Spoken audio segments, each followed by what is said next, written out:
It's a 35 question survey, which I don't think that's really a thorough audit. And then you're going to ask the same people that are going to stand by their audit. I would not, like whoever they're asking those 35 questions to, I doubt they're going to say we're not in compliance. They're going to say we're in compliance, right? And so we're not, I feel like that it would be not really the intention of what we're asking here. Now, I am concerned, our community is concerned of misappropriation of public funds. Now, do I want to point the finger at someone? No, I'm not going to be disrespectful, but we have that concern as a community. Okay. That's why I was reelected, because of these very serious concerns. And so when we have a $45 million surplus, and then within 4 years we have a deficit, and then our reserve goes down to 3%, okay? These are really serious issues. And if people are not concerned about this, then that's concerning to me, because our job is to make sure that our money is not being mismanaged. Is it intentional? I don't know. I'm not going to point the finger, but I have a concern. And just like with the bond, we had a concern about the mismanagement of funds. Were we pointing the finger? No, that's rude. Do an investigation, do a thorough audit. And a FHRA is not a thorough audit. It's 35 questions to the same people. They're going to say, yes, we did a great job, right? We need a FCMAT audit. And I explained tangible concerns that our community has. Ma'am? Mr. Kwok. Thank you. So it's hard to reconcile saying, hey, I believe in the state, and say, oh, I actually don't believe in the state system. I do believe in FCMAT. No reason why, because at the end of the day, they don't want to be in a situation where they have to bail out a school district, right? That's the whole point. And also, as part of AB 1200, when they revamped things, that's when they came up with a multi-year projection. Never had to do that before, but now we actually have to do that. When you do a fiscal health risk assessment, it can lead to an extraordinary audit. Bassett is that example. They did that, and then it went to that. And I was looking for the other names of the districts that had a FHRA. One is Duarte, and then I was right about Glendale, and then it was Montebello, right? At least around our area, right? Obviously, there were a lot more than that. The other thing I would say is, I'm you know, sorry, Gina. Sorry, I hate to interrupt you. There's someone standing up, walking around, recording, talking. I'm kind of trying to listen to you, but I'm being distracted. The recording is fine. I have no problem with that. But walking around, talking is very distracting to me. I can't listen to what you're saying. So if we can, if we're present, if we can, please, board bylaws, so they can record as long as they don't interrupt. Thank you. Dr. Jimenez, is it okay for guests to walk around? The bylaw which talks about recording says No, is it okay for people to walk around? Yes, it as long is. as they don't Yes, it cause is. disruption. Yes, it is. And so maybe what you're saying is if you could just please lower your voice because you're causing a disruption, but you by all means could walk around. She's no one to tell you cannot walk around. Okay, thank you so much. We got the point. Thank you, Mr. Kwok. okay. All right, so getting back to this point is that I do believe in the state system. And as part of the state system, as well as we have to understand, is that that's the reason why we have a first interim, a second interim, and then we have the audit. We are audited every year regarding this. And private may view that as an audit exception. In our world here, it's not an audit exception, it's actually an audit finding, right? But the question is, does the audit finding, not every audit finding is equal, right? There's some that are more serious than others. My understanding is I read it because I'm not a financial professional, right? But when I read the audits, I haven't seen anything that is an extraordinary finding that would actually call into question the financial health or viability of the school district, right? But if there's a finding, there's a finding, right? Like one of the examples I remember was a finding was that there wasn't a situation where our teachers were certifying yet of attendance. I remember that, right? But that's just something that could be cured, right? Okay, so let's just understand this. We either trust the system or we don't trust the system, right? I trust the system. I would agree that an FHRA, again, that's a fiscal health risk assessment, right? So it's a percentage, right? I would be in favor of that, right? It could lead to an extraordinary audit. It may or may not, but let's take a look and see what they have to say, right? I'd also would tell you this. If a FCMAT were to take over as very board, it is an advisory board. All right. And I've had many discussions with this to the lion of, I believe it was called, what is it, Student Services? The organization that Ron Bennett, School Services, and God bless his soul, he's no longer with us, but I was there early when I was there for his workshop. And Ron Bennett would regale us with stories of what happened because he was the one that come in and took over the school board and the school district. And he did it many, many times. So that's a very serious situation. So let's go step by step. Let's see where that is, right? Let's trust on that. Let's not prejudge something, right? And by all means, if you have allegations, tangible allegations with evidence of corruption, bring it up. Bring it up. And let FCMAT make that determination, right? Is it something that would essentially circumvent FHRA and says, I'm going to do an extraordinary audit? So be it, okay? But they have to be substantiated. FCMAT is not a banana republic. They've done this before many times, since 1991. And then they'll make a determination of, all right, what's the best way of doing this thing, right?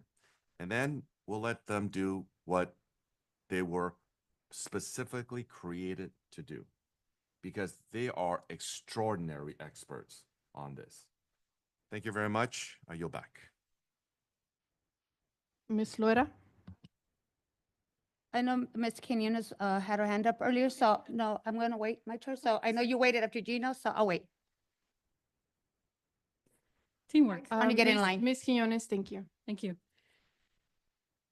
What I can see, there's opportunities here to have quarterly audits. I don't know if you're doing that now, but maybe have quarterly audits, have an audit committee, have a budget committee composed of not only district, but also community members that are subject matter experts.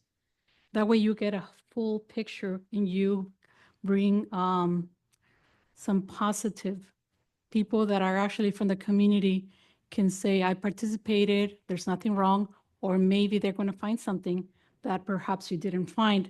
But I think there's definitely a necessity for an audit committee, a budget committee, and quarterly audits. I also didn't catch what you said about position control. Can you explain what you meant by that? And also tell us what your concerns are and be honest about that. I mean, because you're the person that manages the money, there has to be concerns. I know that when I did audits, I remember going back to staff and telling them, you cannot have, $2 million and people can see it because that creates a possibility for us to get robbed, or you cannot sign off on a $1 million cashier check when your limit is 100,000. So there was a lot of things that I was able to find before the auditors even came into place. So what can you Manoush do today to make sure that we don't have anything out of the ordinary, that we're always within running our district within budget, not overspending, but within budget? I respectfully, I think that is not the item we're discussing. We're discussing specifically a FCMAT audit. And when he regularly comes and does the audit conversations, that's when we ask those questions and we do get feedback on his suggestions.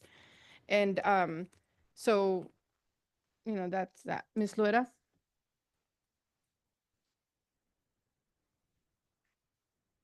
Okay, so I did want to say that there's many different types of audits. I know in business, there's different types of audits. In the educational world, there's other different types of audits with many different names.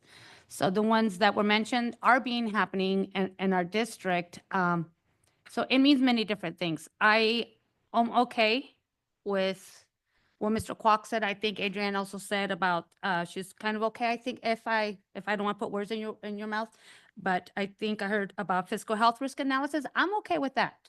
And I also go with Mr. Kwok, unless there's Because in here it says allegations of fraud. So unless I see tangible with proof, substantiated allegations of fraud, I am not okay with saying our district needs to be, FCMAT needs to come and take over, do this audit and take over our district because there's maybe someone saying there's allegations of fraud or whatever. I don't know. I asked for, what are the red flags? I haven't got an answer for that.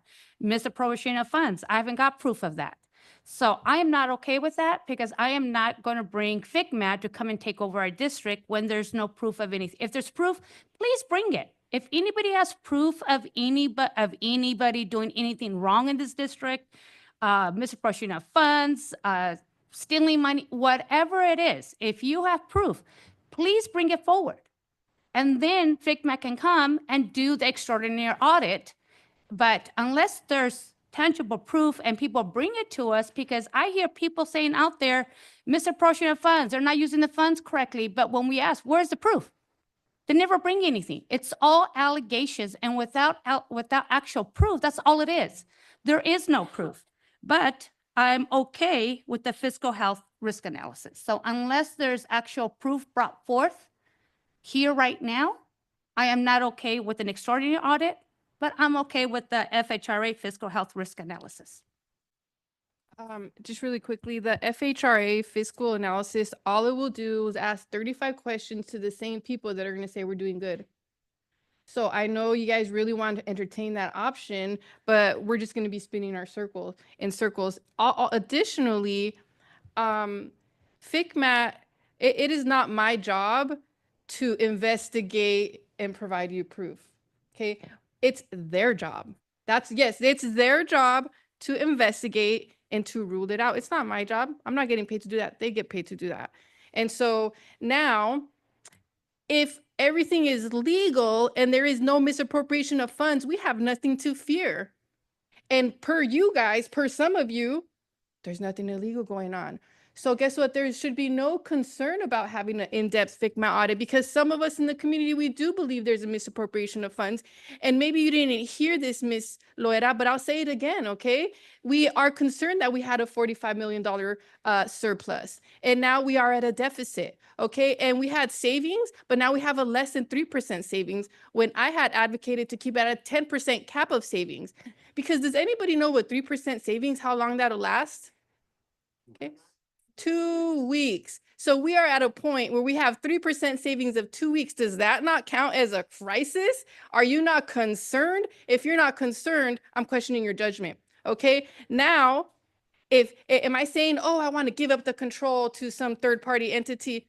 No, I'm not saying that. I'm saying come in and rule it out. And then we'll all still be board members if there's nothing wrong going on. Now, some of us are concerned that we spend $75 million on a school and then close 4 different schools. How could we close 4 schools if we're doing great? How could we build a $75 million school if we're doing great? Why are we laying people off now and we're building a $75 million new school when we could have moved it up the street? That is absolutely a mismanagement of funds. And then when we expected some kids that it's okay if you move schools, you'll get over it. But the Wedgwood students wouldn't get over it if they got moved down the street, right? So yes, there's tangible concerns, and maybe you haven't been hearing the conversations, but people have come here and expressed those tangible concerns, okay? And so unless you have something to hide, a FCMAT audit doesn't do anything. All it's doing the same thing that the specialized audit. Because when we had the audit for the bonds, we always had audit for the bonds. We had them every quarter, every 6 months, right? All it was telling us is that, yeah, we're spending the money. And guess what? We're going off a cliff.